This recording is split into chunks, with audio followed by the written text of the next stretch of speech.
नमस्कार मेरे प्यारे बच्चों, स्वागत है आपके अपने YouTube channel the PCM vision में। प्यारे बच्चों, आज के इस वीडियो के माध्यम से हम लोग क्लास 12 हिस्ट्री जिसका एग्जाम 13 फरवरी को है उसके वेरी इंपॉर्टेंट क्वेश्चन को देखने वाले हैं। और यहाँ पे मैं आपको जिस तरह का क्वेश्चन बता रहा हूँ बिल्कुल ये से ये क्वेश्चन आप सभी के बोर्ड एग्जाम में देखने को मिलेगा। देखिए, इससे पहले भी आपका एक वीडियो अपलोड हो चुका है जिसमें हम लोगों ने चैप्टर 1 और चैप्टर 2 का जो आपका सिलेक्टेड वेरी इंपॉर्टेंट क्वेश्चन है उसको देखा था। आज आपका ये वीडियो नंबर 2 है जिसमें हम लोग चैप्टर 3 और चैप्टर 4 के जो वेरी इंपॉर्टेंट वीवीआई क्वेश्चन है, सिलेक्टेड क्वेश्चन है, उसको देखने वाले हैं। और इसी प्रकार से आपका प्रत्येक चैप्टर में 15 से 20 क्वेश्चन करके करवाया जा रहा है। और आपका इसी प्रकार से आपका जो 3 से 4 वीडियो आगे आने वाला है, इससे आपका जो चैप्टर बाय जो एमसीक्यू क्वेश्चन है, जो सिलेक्टेड क्वेश्चन है बच्चों, इसका आपका कंप्लीट तैयारी हो जाएगा। ठीक है, तो इससे पहले भी वीडियो अपलोड हो चुका है, उसे भी आप लोग जरूर देखिएगा। और हाँ, कल आपका सब्जेक्टिव क्वेश्चन का वीडियो अपलोड हो चुका है, यानी कि इस चैनल के माध्यम से आपका एक दिन सब्जेक्टिव और एक दिन ऑब्जेक्टिव क्वेश्चन आपका करवाया जा रहा है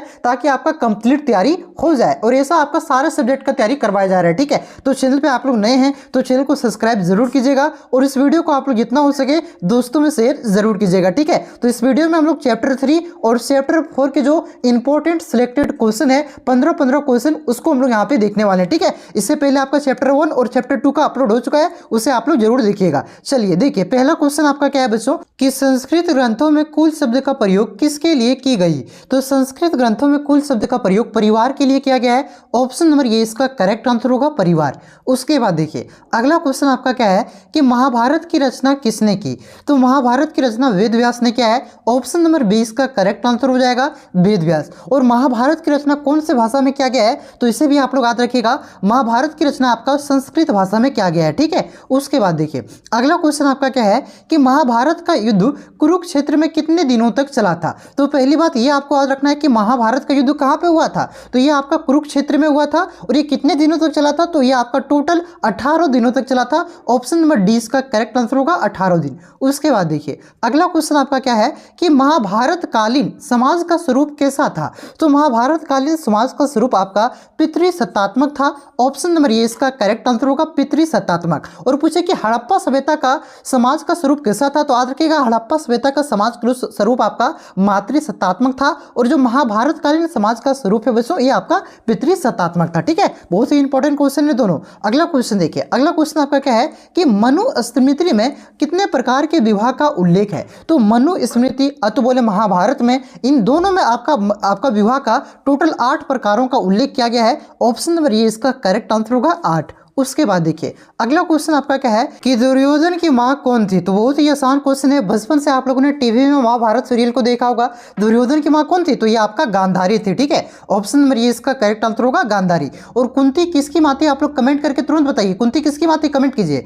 अगला क्वेश्चन देखिए, अगला क्वेश्चन आपका क्या है कि मानव के संपूर्ण जीवन को कितने भागों में बांटा गया है। तो मानव के संपूर्ण जीवन को आपका 4 भागों में बांटा गया है। ऑप्शन नंबर ये इसका करेक्ट आंसर होगा, 4। उसके बाद देखिए ऑप्शन नंबर बी होगा 4। ठीक है, अगला क्वेश्चन देखिए, अगला क्वेश्चन आपका क्या है कि महाभारत की रचना किस भाषा में हुई थी। तो अभी कुछ देर पहले मैंने आपको बताया कि महाभारत की रचना आपका वेद व्यास ने किया था। और कौन से भाषा में, तो संस्कृत भाषा में। ठीक है, ऑप्शन नंबर ये इसका करेक्ट आंसर होगा, संस्कृत। अगला क्वेश्चन देखिए आपका क्या है कि पुराणों की संख्या कितनी है। तो पुराणों की संख्या आपका 18 है। ऑप्शन नंबर 20 का करेक्ट आंसर होगा, 18। देखिए महाभारत का युद्ध भी आपका 18 दिनों तक चला था और पुराणों की संख्या भी आपका 18 है, याद रखिएगा। अगला क्वेश्चन देखिए आपका क्या है कि महाभारत का फारसी अनुवाद का नाम क्या है। यानी कि जो महाभारत का फारसी अनुवाद किया गया था, तो ये महाभारत का जो फारसी अनुवाद किया गया इसका नाम क्या है, तो इसका नाम है आपका रजमानामा। ऑप्शन नंबर ये इसका करेक्ट आंसर होगा, राजनामा। ठीक है, उसके बाद देखिए अगला क्वेश्चन आपका क्या है बच्चों कि मृच्छकटिकम के लेखक का नाम क्या है। तो मृच्छकटिकम के लेखक का नाम आपका शूद्रक है। ऑप्शन नंबर ये इसका करेक्ट आंसर होगा, शूद्रक। उसके बाद देखिए अब यहाँ पे देखिए ये जो चैप्टर था आपका महाभारत वाला चैप्टर था, चैप्टर नंबर 3।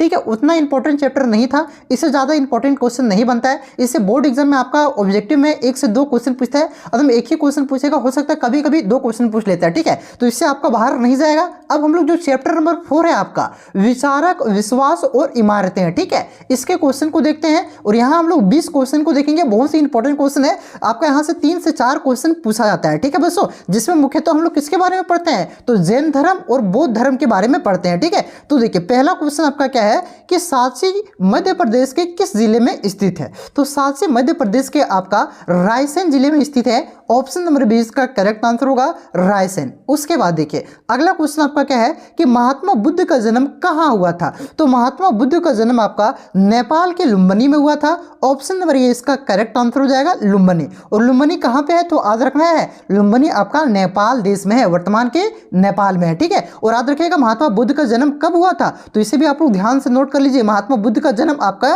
563 ईसा पूर्व, जिसे बीसी हम लोग कहते हैं, 563 ईसा पूर्व में आपका महात्मा बुद्ध का जन्म नेपाल के लुम्बिनी में हुआ था। उसके बाद देखिए अगला क्वेश्चन आपका क्या है कि महात्मा बुद्ध को ज्ञान की प्राप्ति कहाँ हुई? तो महात्मा बुद्ध को ज्ञान की प्राप्ति आपका बोध गया में पीपल वृक्ष के नीचे हुआ था। ऑप्शन नंबर डी इसका करेक्ट आंसर होगा बोध गया। उसके बाद देखिए अगला क्वेश्चन आपका क्या है कि स्तूप किस धर्म से संबंधित है? तो स्तूप कौन से धर्म से संबंधित है? तो यह आपका बौद्ध धर्म से संबंधित है, ठीक है। ऑप्शन नंबर 20 का करेक्ट आंसर होगा बौद्ध धर्म। उसके बाद देखिए अगला क्वेश्चन आपका क्या है कि महावीर स्वामी का जन्म कहाँ हुआ था? तो महावीर स्वामी का जन्म आपका ये वैशाली के कुंडल ग्राम में हुआ था। ऑप्शन नंबर सी इसका करेक्ट आंसर होगा वैशाली कुंडल ग्राम, ठीक है, याद रखिएगा। और महावीर स्वामी की मृत्यु कहाँ हुआ था? तो महावीर स्वामी का मृत्यु आपका पावापुरी में हुआ था। कहाँ पे? याद रखिएगा पावापुरी में, ठीक है। इंपॉर्टेंट क्वेश्चन है। अगला क्वेश्चन देखिए अगला क्वेश्चन क्या है कि श्वेतांबर एवं दिगंबर का संबंध किस धर्म से है? तो श्वेतांबर और दिगंबर आपका जैन धर्म की दो प्रमुख शाखा है।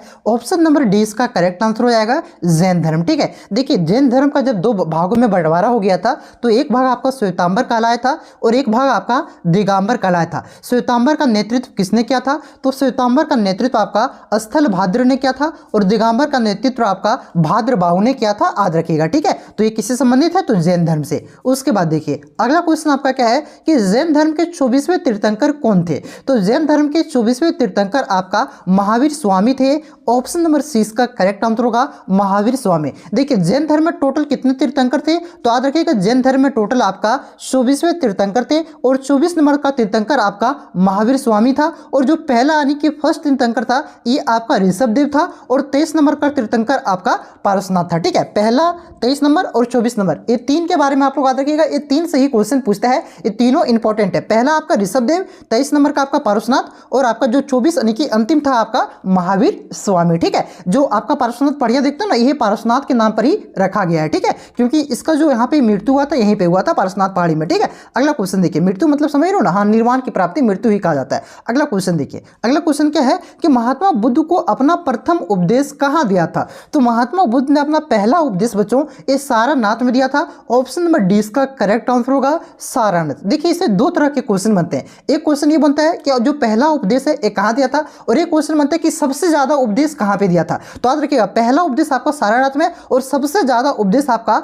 श्रावस्ती में। कहाँ पे? याद रखना सबसे ज्यादा उपदेश यानी कि सर्वाधिक उपदेश आपका श्रावस्ती में दिया था। अगला क्वेश्चन देखिए क्वेश्चन क्या है आपका कि महात्मा बुद्ध के बचपन का नाम क्या था? तो महात्मा बुद्ध के बचपन का नाम सिद्धार्थ था। ऑप्शन नंबर 20 का करेक्ट आंसर होगा सिद्धार्थ। अगला क्वेश्चन देखिए अगला क्वेश्चन आपका क्या है कि वीरशैव यानी कि लिंगायत आंदोलन के जनक कौन है? तो वीरशैव यानी कि लिंगायत आंदोलन के जनक आपका वासवन्ना है। ऑप्शन नंबर सी इसका करेक्ट आंसर होगा वासवन्ना। उसके बाद देखिए अगला क्वेश्चन आपका क्या है कि महावीर स्वामी के बचपन का नाम क्या था? तो देखिए अभी यहाँ पे हम लोग देखें गौतम बुद्ध के महात्मा बुद्ध के बचपन का नाम, महात्मा बुद्ध के बचपन का नाम आपका सिद्धार्थ था, लेकिन महावीर स्वामी के बचपन का नाम आपका वर्धमान था। ऑप्शन नंबर 20 का करेक्ट आंसर होगा, कंफ्यूज नहीं होना है, ठीक है। अगला क्वेश्चन देखिए अगला क्वेश्चन आपका क्या है कि महावीर स्वामी ने पारसनाथ के सिद्धांत में कौन सा नया सिद्धांत जोड़ा? तो महावीर स्वामी ने पारसनाथ के सिद्धांत में आपका ब्रह्मचर्य का नया सिद्धांत जोड़ा था। ऑप्शन नंबर डी का करेक्ट आंसर होगा ब्रह्मचर्य। उसके बाद देखिए अगला क्वेश्चन आपका क्या है कि प्रथम बौद्ध संगति किस शासक के काल में हुई थी?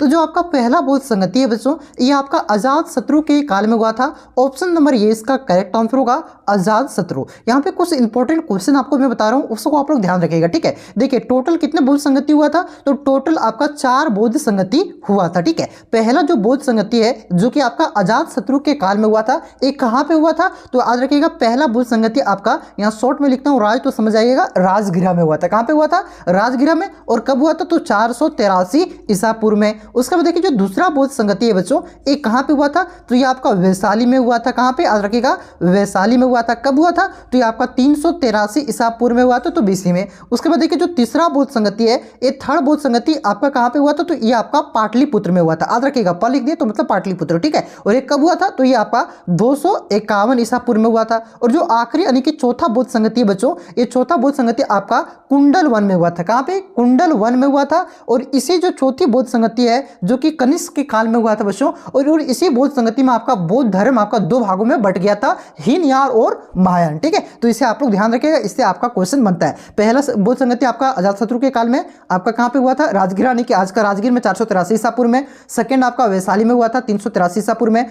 थर्ड आपका पाटलिपुत्र में हुआ था 251 ईसा पूर्व में। और चौथा जो आपका है बच्चों, ये आपका कहां पे तो हुआ था, कुंडल वन में, प्रथम शताब्दी में, कनिष्क के काल में, ठीक है। ध्यान रखिएगा। अगला क्वेश्चन देखिए, अगला क्वेश्चन आपका क्या है कि निम्न में से गौतम बुद्ध के शिष्य कौन थे। तो गौतम बुद्ध के शिष्य आपका आनंद एवं उपाली, ये दोनों भी था, कश्यप भी था, और आपका सरियपुत्र और गोधरालयन भी था, ठीक है। यानी कि ये सभी आपका गौतम बुद्ध के शिष्य थे। ऑप्शन नंबर डी इसका करेक्ट आंसर हो जाएगा, इनमें से सभी, ठीक है। लेकिन इनमें से सबसे प्रिय शिष्य कौन थे, यानी कि जो सबसे जिसको गौतम बुद्ध सबसे ज्यादा मानते थे, तो ये था आपका आनंद, ठीक है। ये गौतम बुद्ध का सबसे प्रिय शिष्य थे और ये सभी आपका शिष्य थे, इसे आप लोग ध्यान रखिएगा, ठीक है। प्रिय का मतलब समझ रहे हो ना, सब जिसको सबसे ज्यादा मानते हैं, आप लोग नहीं कहते ये प्रिय छात्र है हमारा, टीचर लोग बोलता होगा, ठीक है, जो ज्यादा डिसिप्लिन में रहता है, उसी प्रकार से, ठीक है। चलिए अगला क्वेश्चन देखिए क्या है कि पुराणों की संख्या कितनी है, तो अभी बताया आपको 18 पुराण है। अगला क्वेश्चन देखिए आपका क्या है कि हीनयानी पुस्तकें किस भाषा में लिखी गई है। तो जो आपका हीनयानी पुस्तकें बच्चों, ये आपका पाली भाषा में लिखा गया है। ऑप्शन नंबर 20 का करेक्ट आंसर होगा। अगला क्वेश्चन देखिए, अगला क्वेश्चन आपका क्या है कि गौतम बुद्ध को ज्ञान की प्राप्ति किस नदी के किनारे हुई थी। तो गौतम बुद्ध को जो ज्ञान की प्राप्ति हुई थी बच्चों, ये आपका निरंजना नदी, कौन सी नदी, तो निरंजना नदी के किनारे हुआ था।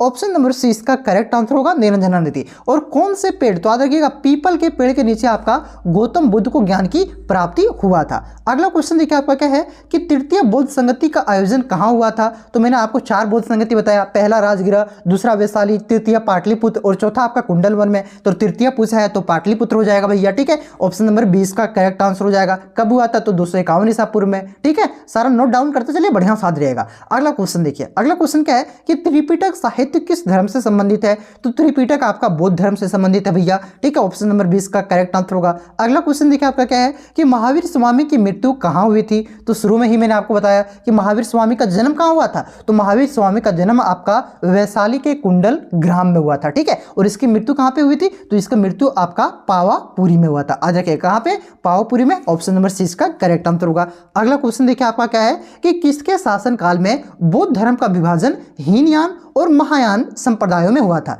तो मैंने आपको बताया कि जो बौद्ध धर्म का विभाजन हुआ था, ये आपका 4th बौद्ध संगति में हुआ था। और जो 4th यानी कि चौथा बौद्ध संगति है कहां पे हुआ था, कुंडल वन में हुआ था। और उस समय किसका शासनकाल चल रहा था, तो उस समय कनिष्क का शासनकाल चल रहा था, ठीक है। ऑप्शन नंबर 20 का करेक्ट आंसर होगा। अब एक चीज आप लोग ये बताइए कि जो आपका महावीर स्वामी है, इसे कौन से पेड़ के नीचे ज्ञान की प्राप्ति हुआ था, कमेंट कीजिएगा फटाक से, ठीक है। बहुत ही इंपॉर्टेंट क्वेश्चन है। चलिए आप लोगों को नहीं आता तो मैं यहाँ पे बता देता हूँ, नोट डाउन कर लीजिएगा कि महावीर स्वामी को जो आपका इस साल के वृक्ष, कौन से वृक्ष, तो साल के वृक्ष ज्ञान की प्राप्ति हुई थी, ठीक है। एक है आपका गौतम बुद्ध को पीपल के पेड़ के नीचे, ठीक है। और जो आपका एक है महावीर स्वामी, उसे आपका साल के वृक्ष के नीचे। इसे आप लोग ध्यान रखिएगा, कंफ्यूज नहीं होना है, ठीक है बच्चों। तो यहाँ पे चैप्टर 3 और चैप्टर 4 का कंप्लीट हो चुका है। अगर आप लोग चैप्टर 5 और 6 का चाहते हैं कि हाँ सर इसी तरह से कंटिन्यू रखिए, ठीक है, तो मैं आपको 5 वीडियो में कंप्लीट करा दूंगा। किस में आपका 10 ही क्वेश्चन है। तो अगला होकर आपका चैप्टर 5, 6, 7 लेकर के आ जाऊंगा, ठीक है, 3 चैप्टर का। तो आपका मतलब 4 से 5 वीडियो में आपका कंप्लीट करा दूंगा। और मैं दावा करता हूँ कि ये जो सिलेक्टेड क्वेश्चन है आपका, देखिए ज्यादा क्वेश्चन नहीं करवा रहा हूँ, जो ज्यादा क्वेश्चन पूछता है उसमें 20 क्वेश्चन करवा रहा हूं, जिसमें 1-2 क्वेश्चन पूछता है उसमें 10-15 क्वेश्चन करवा रहा हूं, ठीक है। तो इतना चैप्टर को आप लोग कर लेते हैं तो तय मानिए आपका एक भी क्वेश्चन नहीं छूटेगा। बाकी बस सेट वुड ये सिलेक्टेड सेट वे सेट करने से क्या होगा, इस चैप्टर का इंपॉर्टेंट क्वेश्चन छूट गया तो उसका इंपॉर्टेंट क्वेश्चन छूट गया, तो इस तरह से छूट जाता है सेट वुड में, ठीक है। तो सेट ना ला करके बहुत सारे बच्चों का डिमांड था कि सर चैप्टर वाइज लाइए सिलेक्टेड क्वेश्चन, तो वो मैं लेकर आया हूं। और आगे अगर आप लोग चाहते हैं कि सीरीज को कंटिन्यू रखा जाए तो वो बोलिए, नहीं तो अगर आप लोग चाहते हैं कि नहीं सर सेट करके करवाइए 30-30 क्वेश्चन करके, तो वो मैं आपको 4-5 वीडियो करा दूंगा उसमें, लेकिन थोड़ी सी गारंटी नहीं लूंगा कि 2-4 क्वेश्चन छूट सकता है इधर उधर, ठीक है। चैप्टर वाइज में क्या होगा, आपका निचोड़ आपको दे दे रहा हूं भैया, ठीक है, चैप्टर वाइज पूरा निकाल करके, समझ रहे हो बात हो ना। ये शर्मा वर्मा जो भी गेस्ट पेपर है, ठीक है, सिलेक्टेड फ्लेक्टेड, सारा से बेहतर यही है भाई साहब, सारा का निचोड़ आपका है, क्वेश्चन बैंक का निचोड़ है, समझ रहे हो ना दोस्त। हाँ तो कमेंट करके आप लोग जरूर बताइएगा बच्चों। और हाँ सब्जेक्टिव क्वेश्चन भी आपका अपलोड हो रहा है, उसे देखिए। PYQ क्वेश्चन जो प्रीवियस ईयर क्वेश्चन है 200 क्वेश्चन का, पॉलिटिकल साइंस और आपका हिस्ट्री का अपलोड हो चुका है, उसे आप लोग जरूर देखिएगा, ठीक बच्चों। और कल आपका सब्जेक्ट ऑब्जेक्टिव अपलोड हुआ था, तो आज आपका ऑब्जेक्टिव, फिर कल सब्जेक्टिव, फिर ऑब्जेक्टिव, ठीक इसी तरह से अच्छा रहता है, दोनों आपका कवर होते हुए चल रहा है, क्योंकि 50 नंबर का आपका सब्जेक्टिव भी आ रहा है, तो वो भी काफी ज्यादा इंपॉर्टेंट है। बाकी जो सिर्फ ऑब्जेक्टिव क्वेश्चन करवा रहा है ना, उससे थोड़ा सा दूर रहिएगा, क्योंकि ऑब्जेक्टिव कराने में ज्यादा दिमाग नहीं लगता है, एक आंसर भी, लेकिन जो आपका सब्जेक्टिव होता है उसमें थोड़ा सा दिमाग लगता है, ठीक है, क्योंकि वो अपना लैंग्वेज में लिखना पड़ता है, नहीं तो बच्चे सुनते नहीं है, बात समझ रहे हो ना आप लोग। हाँ, तो देखिए किताब वाला उससे तो दूर ही रहना, किताब वाला जो पढ़ाता है किताबें को किताबी भाषा में, ठीक है, जो आप लोगों ने देखिएगा मैं सब्जेक्टिव क्वेश्चन 5 नंबर वाला डाला हूँ, कितना आसान भाषा में डाला हूँ, ठीक है बच्चों। तो मिलते हैं नेक्स्ट वीडियो में, कैसा लगा वीडियो कमेंट करके जरूर बताइएगा, तब तक के लिए जय हिंद, जय भारत, जोहार झारखंड।